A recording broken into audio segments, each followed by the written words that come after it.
So I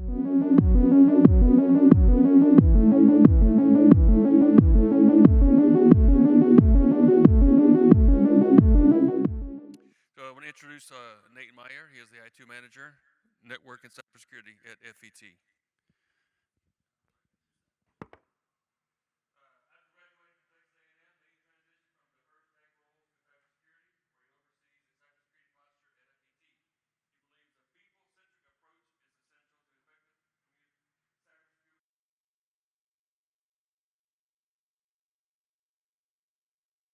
Thank you.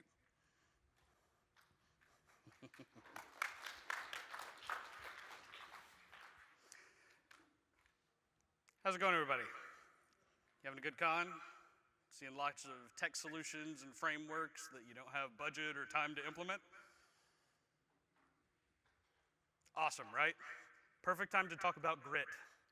So let me start off by asking, how many of you are the sole cybersecurity resource at your organization? Show of hands. Okay. All right. How many of you wear additional hats in addition to being a cybersecurity resource? All right. How many of you work at an organization that has no dedicated, as in this is all they do, is cybersecurity resource? Or let's expand it. Until you came on, they didn't have a dedicated cybersecurity resource. Okay. Now, how many of you had to raise your hands more than once? All right. Not to sound too much like a politician, but I feel your pain. All right. I have been every single one of these situations at some point. I've also done a whole lot of random other stuff before I got into cybersecurity. In fact, and this will date me, when I went to college, there was no undergraduate cybersecurity degree program that I know of in the United States. And I actually did not major in the thing that I ended up graduating in when I came in. Because if you had asked me then what I wanted to do, well, I wanted to major in sleeping in, cutting class, and playing video games. All right? So that sort of begs the question, okay, how did I land on cybersecurity? And I'll tell you who asks me this the most is my father, because he remembers when I was majoring in sleeping in, cutting class, and playing video games. But it's an understandable question, because when I say I feel your pain, I really do. What we do is really, really hard. Managing security postures is really hard. I really appreciated Professor Spaffer's keynote on day one of this conference, because he got right to the heart of this. We're relatively new in what we're doing, and it's kind of the wild, wild west still. It is really, really hard to manage cybersecurity postures. So how did I get here? Well, the answer that I would usually give is I got here accidentally. Say, well, somebody gave me a chance to do cybersecurity. I started reading the PCI DSS, yada, yada, yada. Now I'm a cybersecurity manager for a mid-cap on the NYSE. It's a short version of a much more intense story. But the reason that I like to tell it that way is because I didn't start out having something that I enjoyed doing. And I hate the cliche, do what you love and you'll never work a day in your life. I heard that from so many high school guidance counselors and motivational speakers who came to talk to me at college, and every single time it rang empty for me. And I feel like it comes off as really tone deaf, lacking empathy. Because what happens when you haven't found something that you enjoy doing, right? More importantly, what happens when you do not believe there actually is a thing that you're going to enjoy doing? It's pretty hard to monetize sleeping in, cutting class, and playing video games. All right? Video game testing, that's not fun. That sucks the fun out of it, okay? So I understand the problem that I had here in trying to describe this, but then I read a book by a professor out of Pennsylvania named Angela Duckworth. And she wrote a book called Grit, The Power of Passion and Perseverance. And I'd love to tell you that this book changed my life, and that's how I became a cybersecurity manager. But honestly, I read it in February. All right? So, it's more like this book finally explained to me in a way that I felt like I could choke down and regurgitate to somebody else what had happened in my life when I discovered cybersecurity. Because for the first time in my life, I had passion in my career, not interest. I had interest in college, okay? The hardest class in my major was microprocessor design. Everybody hated this class. It's the only A I made at my entire career at Texas A&M. All right, I had interest. But I came out of that class knowing I did not want to design circuits. And this will really date me. We were designing a 32-bit processor, okay? I came out of that class almost depressed because it was like even this thing that I had been super interested in, I got good grades in it when everybody else was struggling to get by. I knew I didn't want to do it. I didn't want to wake up every day and do it. Cybersecurity was different. That was passion. That was not interest. All of a sudden, I didn't just want to know about this and have a passing interest in this. I was reading about it after hours when I was not working. I was going down rabbit holes every single day on some new technology or some new control, or what the difference between administrative controls and technical controls were, and all of these different terminologies that I needed to learn to do what I was trying to do. And secondly, I had perseverance for the first time in my career. I was working weekends, voluntarily. I was working after hours when nobody asked me to. And I wasn't getting burned out. It's 6 years later, I'm still not burned out. I still love it, all right? Now, the trick to all of this is understanding something that Angela Duckworth calls grit, okay? And she developed something called the grit scale, and when she opens this book, she talks about her time working with West Point. And West Point has an entrance training program for all of its freshman undergrads coming in that's a 7-week military training. And as you can imagine, like most military trainings that are designed to weed people out, it is very grueling, I would even say punishing. It's mentally taxing, it's physically demanding. And they had something called the whole candidate score that was designed to evaluate their candidates, their incoming freshmen, on a myriad of different aptitude points. But the problem was, it wasn't a particularly good predictor of who was going to make it through BEAST, this 7-week training class. It was a bunch of aptitude scores, but the ones who scored high were not always the ones who were getting through. Enter Angela Duckworth with the grit scale. She conducted a survey that is designed to figure out you compared to the average person, not to the people you're competing against. How passionate are you? How perseverant are you? And drill that down into a combined score that she called the grit score. Well, it turns out that was a much better predictor of who was going to make it through this training class than any of the aptitude scores. SAT scores, whole candidate score, which is an amalgam of them, any of the physical aptitude scores that they took. Grit determined who was going to make it through better. And also surprising to her, the grit score had almost nothing to do with the aptitude score. There was no correlation. It cut right through it. People that were hyper-talented didn't matter. Some of the people that were less talented, that were hyper-gritty, they made it through. And it didn't seem to matter. Did you have talent? Did that make you more gritty? Not necessarily. So, how do we use this ourselves? Well, first of all, let's go a little bit further down this line and talk about talent versus grit. Okay, now, how many of you, especially after seeing that last slide, believe that hard work is more important than talent? Okay.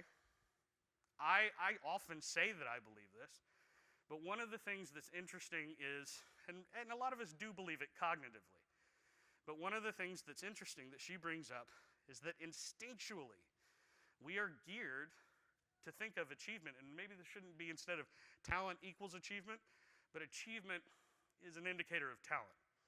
Not of hard work necessarily. Oh, we know. Hard work is in there. But when we think of achievers, high achievers, we tend to think of them as geniuses. Let me give you an example. Think for yourself, What separates you from somebody like Jeff Bezos or Elon Musk or any of these hyper achievers that we have in our fields? What separates you from them? Millions of dollars, all right. Like maybe trust funds, initial investors, angel investors that we know. That's a good one, all right. But see, that's what we're saying. It's something innate, right? Something I don't have in me. We immediately go to they're a genius. I know I do. I think the real defining thing between me and these people is they're a genius and I'm not. Now, the reality is, if you look at their work schedules, these people sleep like 4 hours a night. They work flat out all the time. They do not read even for entertainment, all right? They never turn it off. That's really what separates us. And even as I'm saying that out loud, it's hard for me to even say. But truthfully, that's more important than the talent differential between us. And let me put it to you this way. This is a formula, if you will, that Angela Duckworth put together to try and describe what's actually going on when we achieve things. When we're getting skills, that's a product of us taking our talent's involved, applying effort and combining those, and we get skills from that, right? Does everybody sort of agree with that, right? That makes sense of the process. And then when we go on to use those skills, we again combine skills that we've gained with effort, and that equals achievement. Would everybody agree that's probably more accurate to what's going on than just I'm talented and I turn around and I just achieve things that look so easy to me because I'm so great at it. Talent times effort equals skill, skill times effort equals achievement. Now what's really interesting about this? Do you see how many times talent focuses in here, but then look at effort. Effort counts twice, and that's her whole point. At the end of the day, it's not that talent doesn't matter. Not every swimmer is going to become Michael Phelps. Yes, that's implicitly true. But the thing that separates Michael Phelps from the other swimmers that are as physically potentially talented as he is really not the talent. It's the insane levels of effort that they put in that just edge out their other competitors. And what produces that effort over time is the grit. That's that passion, that's that perseverance. And when we talk about cybersecurity postures, we all know the way you get somewhere is you have to show up every single day, every single week, every single month, for years to drag an organization, sometimes kicking and screaming, to a more secure place, to a better security posture. Okay, so hopefully I've done a little bit to convince you that effort is the most important thing in your cybersecurity posture, that the effort of you and your team is going to be the most important thing.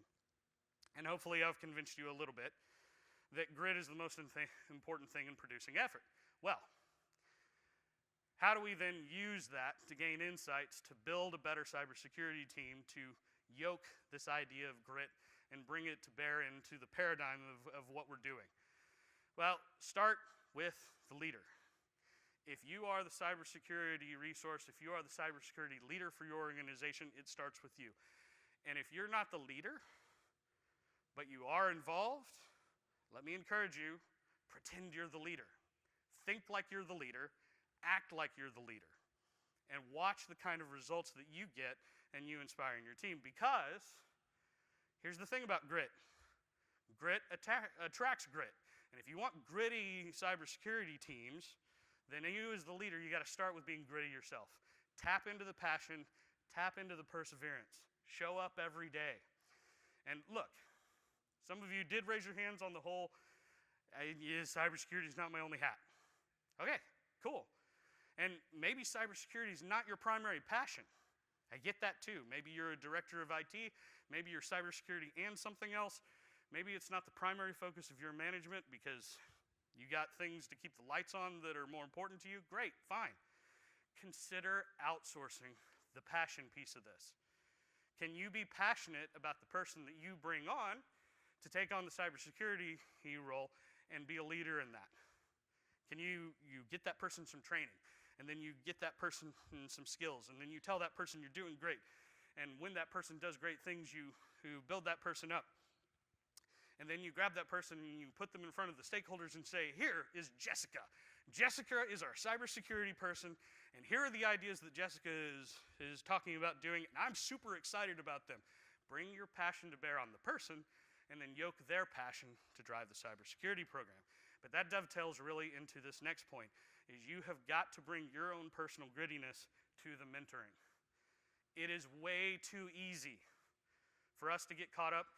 Hey, you may be passionate about cybersecurity, but are you so passionate that you just do the Nick Burns thing and say, here, move, let me put my hands on the keyboard, let me do it. And I know I should be teaching you this and training you how to do this, but look, it's just faster and easier if I do this, and we gotta keep moving, we gotta keep doing stuff. Don't do that. If you're gonna be the leader, put your passion and your perseverance to work in mentoring. Make the time. That's the perseverant part, right? Make the time to mentor. And that brings us to the next point, which is beyond the pilot, you need to recruit some gritty players. And I can give you the sort of obvious things about identifying grit when you're looking for new candidates from the outside. Things like, okay, favor cybersecurity certs that have a work requirement, like the SSCP requires 1 year of work experience, the Security Plus from CompTIA doesn't. That's an indicator of perseverance, right? That this person is kind of stuck with it for a little bit longer. Obvious, right? Okay, great.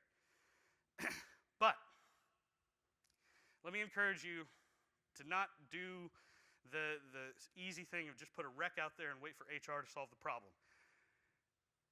Be a little bit more gritty yourself, dig in, and start looking internally.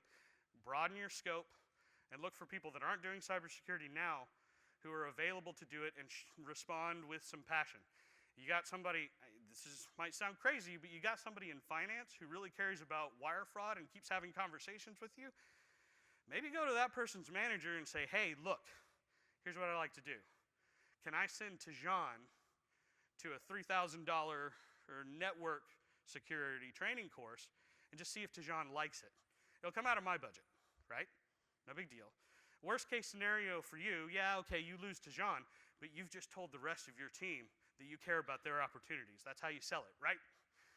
But you also tell yourself, worst case scenario, I'm out $3,000 of budget, Tajan doesn't come onto my team, but I've also tried to look out there and try to find somebody else. I'll tell you that I've trained 3 different cybersecurity administrators in my time, and you've got to let people try. One of those, I think, is still doing cybersecurity today. Second one decided after about 2 years, didn't want to do it anymore. Changed organizations on us, went somewhere else, totally lost him. Unfortunate for us, but hey, good on him doing what he wanted to do. The third one eats this stuff up. Became someone that soaked up knowledge like a sponge, dove head first into this stuff, and regularly when I would ask, hey, have we checked on what? Oh yeah, it's already done, taken care of. Passion, perseverance like crazy. Here's the thing, none of them came from cybersecurity backgrounds. I recruited those people from the service desk, but from outside of cybersecurity as a discipline. And if I hadn't let those people try, yeah, okay, I would have spared myself the 3 years that I invested in somebody who left. But I would have missed out on the people that have made the cybersecurity posture what it is, at least as much as I did. Okay, that's my point. And hey, look, my own story too. If I hadn't had a boss that gave me a shot, I wouldn't be standing in front of you talking about this in the first place. You gotta let people try. Second thing is, unlike how we think of talent, although there is some evidence that even intelligence is not as much an immutable quality as we think it is, but that aside, it's hard to train for talent. You can train for grit. You can train your team to get more passionate, to get more perseverant. Again, it starts with you. You got to bring it yourself. Lead by example. But then you can also promote passion within your group. When somebody's doing outside reading, praise that person and go tell them, hey, here's some other things. Did you consider? Here's some other things I think you might be interested in, since I see that you're reading on this subject. You're interested in network security? Maybe go research these 3 or 4 different NDR providers. Tell me which one of them you think would be the most interesting for us to look at. You can also praise perseverance. When that person completes a project that was something that took dragging it across the finish line, make sure other people hear about how proud you are of that person pulling that off. Okay? I've talked a lot about the areas that I think we're most comfortable thinking of as the cybersecurity team. First and foremost, the self, right? That's the one that we've got the most control over. Although that's another philosophical discussion about what is control versus influence. But we'll go with that, right? You got the most influence over self. Beyond that, you've got most influence over your direct reports, the people that are in the team. All right, we're a tight group. And everybody else, they're all outsiders, right? Okay, I'm going to encourage you again, dig deep. Look at those outer rings that affect your success as part of your cybersecurity team. There's a couple of different areas on partners that I want to look at. One is vendors. And you might say, oh, well, look, we select vendors based on technology that is fit. I'm not saying don't do that. I'm not saying that whether or not this matrix of features versus that matrix of features is a better fit for our organization doesn't matter. That's definitely a driver. But you also need to make grit a driver. And here's why I say that. Anyone who has ever listened to two cybersecurity managers talk about the same vendor and heard Jekyll and Hyde stories knows that it seriously matters who your rep is. It matters who your CSMs are. It matters who your SEs are. Okay? And if you start looking for people that dig in, care about the product, and care about you succeeding with the product, you're going to get much better results within that vendor relationship. How do you do that? Well, hey, here's an idea. Have POCs, okay? I hate POCs. They take up time. I don't have time. But again, I have to be gritty, dig in. This is going to be an important relationship. I'm really going to consider them. I'm going to do my homework. I'm going to do my reading. I'm going to take the time. I'm going to find the time to do it. And I'm going to come into this POC with so many questions and use cases for this vendor that I'm going to seriously evaluate them. And I'm not just going to watch whether or not the product does the thing that they say it does. I'm going to watch what happens when it doesn't work right the first time. How do they work with me? Do they stick around? Do they push? What happens when I ask for a use case that's outside the scope of their usual POC? Now, a lot of them will just tell you, sorry, that's outside the scope. Look, we can't do that. We'd have to sell it to you first. But what happens when one of them gives you a kind of creative response and says, well, look, okay, if you're willing to spend a few $1,000s on one of our services teams, we bring them in, we'll include this use case in the POC. I may buy that, I may not, but that's a better answer.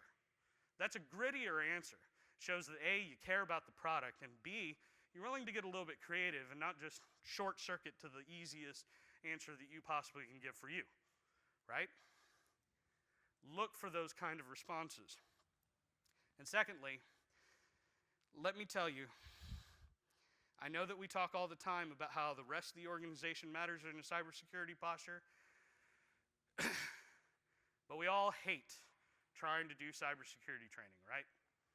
We all hate having to find some sort of way to reach the users. Bring your grittiness to the table, man. First and foremost, market your team to the rest of the organization. One of the things you can do is, look, cybersecurity, a lot of times we're breaking stuff, right? We don't make things easier, we make things harder. Go to the rest of IT, and whenever your team is about to make something a lot harder, when we're about to change passwords for service accounts and potentially break applications, tell everybody on your team, we are in support mode for as long as it takes to get this application back online. All right? You answer every call. You know that they're mad. Try to diffuse the situation. Go into support mode. Be active listeners. Solve the problems. Act the same way whenever something gets escalated to you from the service desk. When everything that comes across cybersecurity's desk gets solved, that's marketing your team. And then, you as the cybersecurity manager, pay attention to the interactions that happen because of that, because there will be interactions. Grit, passion, perseverance, it makes people sit up and take notice. You will find there are people in F&A that start responding to your cybersecurity training videos. What happens when somebody sends you a phishing report and you send them an email back that says, hey, really good catch. This turned into something that we blocked and we pulled out of everybody else's mailbox. That person's going to remember you. And if you get 1 out of 10 that starts interacting with the cybersecurity team more, now you've got somebody that's a little bit more passionate about cybersecurity and a little bit more gritty about cybersecurity than they were before. And this isn't just important in terms of training. It isn't just important in terms of them being your human firewall. This is important in terms of building relationships that you can then call on later. Because let me tell you, when you've got Gail in HR who knows everything that's going on in HR, and you need to figure out who it is that owns this application that's going to be a problem with HR, Gail is going to be useful to tell you, well, so-and-so owns it, but you really want to talk to so-and-so too. It's like, okay, well now I know who to CC on this email and how to have this conversation. Gail's going to fill you in. Let me take a moment to just talk about why you want to recognize that passion and perseverance at all of these layers. It's because the predators we're dealing with are gritty themselves. All right? Remember, it's a cliche in the cybersecurity industry, but it's true. They only have to be successful once. We got to be successful all the time. Okay? And that's going to take grittiness at every single layer. I will tell you a story that one of my colleagues told me without giving out any names or any too much specifics. But he was coming off of having dealt with a very nearly major cybersecurity incident in which they were in his network. They had domain admin. His team won. All right? And he was telling me the story, and he was telling me that the post-mortem that he was having with the director of IT, he was going over all the different things that they had put in place. Man, I'm so glad we had this tool. Man, I'm so glad we had that tool. Man, I'm so glad we had this tool in place. Man, I'm so glad we had these policies in place and that we had dragged people into this. And then he said, and my security admin, man, and thank goodness he brought up, oh yes, and by the way, our IT team is fantastic. They stayed on this for 5 straight hours late into the night to make sure that we won. And I tell you, like, having done this myself, I understand what he is thinking about when he talks about all these different areas of effort.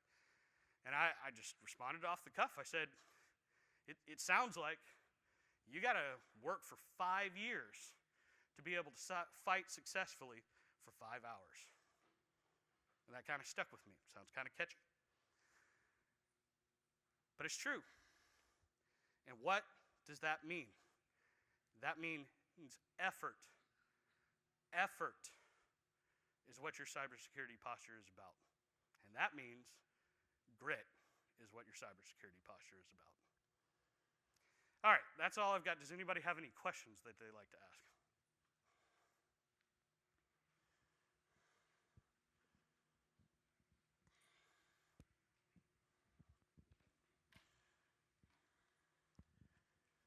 First off, I love the book Grit. I've read it multiple times. A lot of good points you made in here. Brings me, to the Usain Bolt. That I trained for 4 years to run for 4 seconds, kind of statement. So great with that. When you talk about grit, you talk about passion. I agree 100%. There's a dozen different questions I could ask, but one I want to focus on is how do you develop when you get those grit, that passion? You could teach the technical. How do you teach the inquisitive mindset, the critical thinking, the investigative mindset? How do you develop that in your team? Now that's a great question, and that's one I've struggled with a lot, because that second person that I was talking about, right? That person used to ask me all the time, how did you learn all this? I said, well, look, I just started going down rabbit holes and I read. I didn't have great answers at that point. And one of the things that I really love about the book is that it gave me a better lexicon for explaining this sort of thing. And I think what I would start with is saying, look, hey, I want you to be successful at what you're doing. But truth be told here, it's going to be about how much effort you put in, okay? Now, look, you don't have to love this as much as I do, but here are the things that have made me successful. I'm staying on top of this stuff, and I'm interested in this stuff even when nobody asks me to be.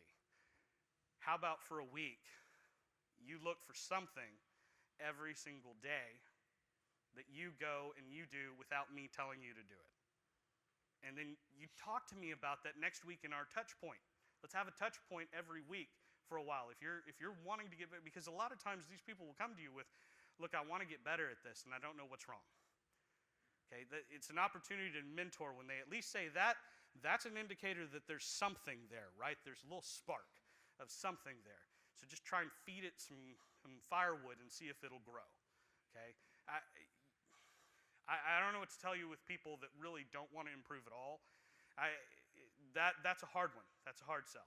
And we all know, and she talks about this in the book, right, that there are some people who get 10 years worth of experience, and then there are some people that get 10 years of the same 1 year of experience, okay? But if they're at least wanting to improve, don't stamp on that because you're frustrated with them personally. Try and feed that as a spark.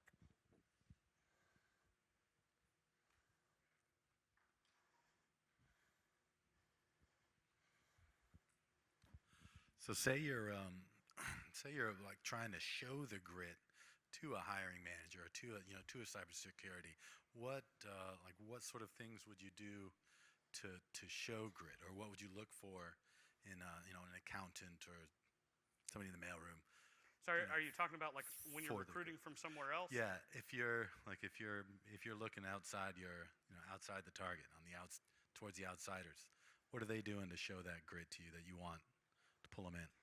Well, like I say, a lot of it is what kind of interactions do they have with you, and what kind of interactions do they have with the other members of the cybersecurity team already.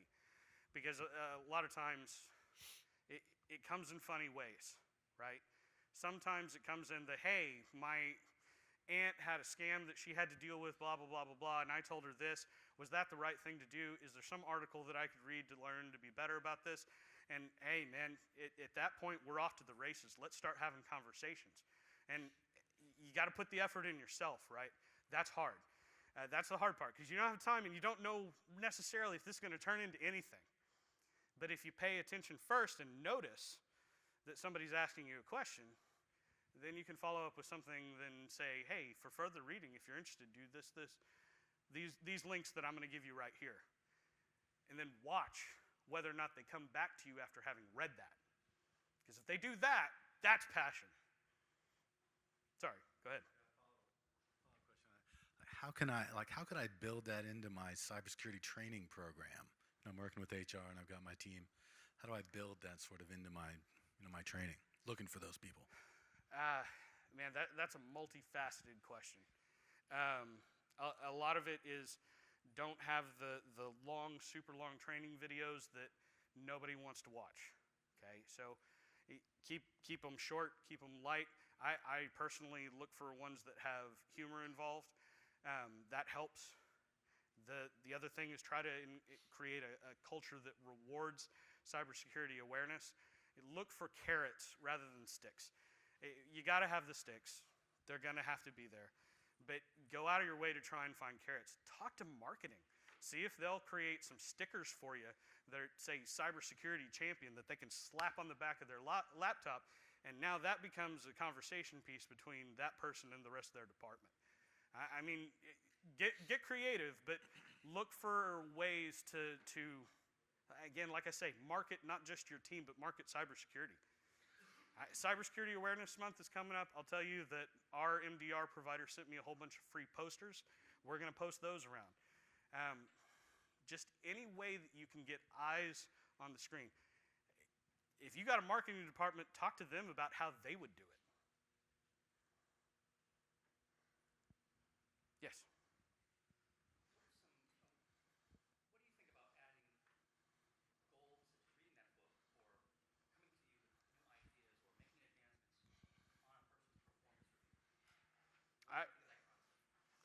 I think it's useful. I think you've got to The caveat there is set the goal somewhere that it's achievable, right? Follow the SMART path, specific, measurable, achievable, all of that. But I'm very big on that. One thing that I like in particular is making things like certifications goals, because there's going to be a ton of reading involved in that. And that can be a two-way street too. If you want them to get certified in a specific technology, or better yet, get them to pick what they want to get certified in, and then you've got something that they chose on their own, which is a passion point, right? This is one of the things she digs into, is that when you look at extracurriculars rather than classes that were assigned within high school, that tends to be a better indicator of passion, because they voluntarily chose it. So that's one thing that I would look at is, what do you want to learn about? Now let's make a SMART goal around what you want to learn about, and let's build that way. But I like to get their involvement in it, because it gets their investment.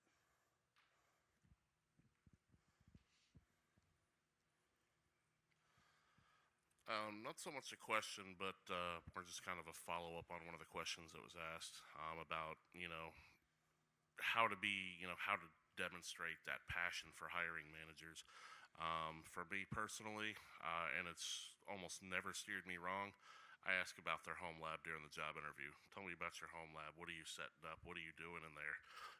When's the last time you stayed up till 4 in the morning going down the rabbit hole?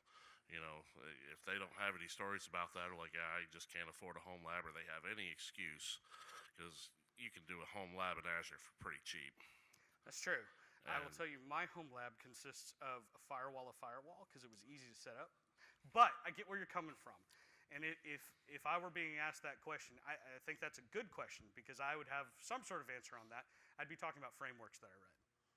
So same kind of idea. But I agree with that. That's a really good idea. If you are interviewing, it's that same idea. What is the passion that you're investing outside of what you were assigned to do at work? Same idea. What's your home lab look like? What's the last thing you studied? What's the last thing that you've looked at?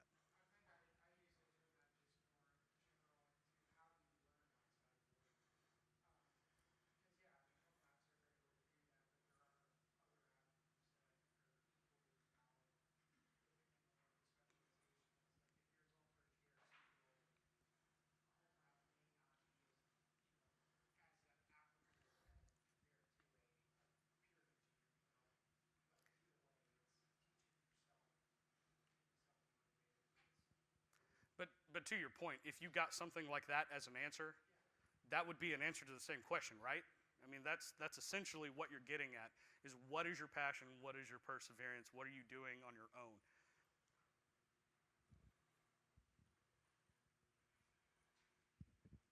I'm going to try to tie this back into this conversation. And so, as you, and this is for any hiring managers, as you start seeing younger generation come into this, are you adapting to different method of grit and the interviews than you're using for current generation, older generations that are in the market right now? I would say yes and no.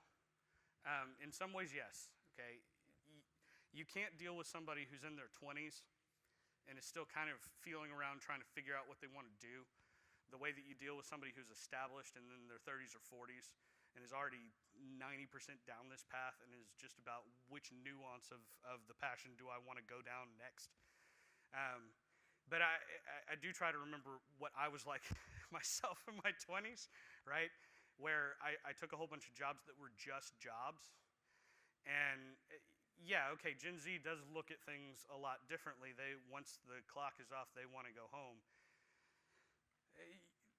This is where things like flexible work schedule can be really helpful too, because it's like, look, cybersecurity, you're not working 8 hours a day. You're working 8 hours sometime during this calendar day and the next one.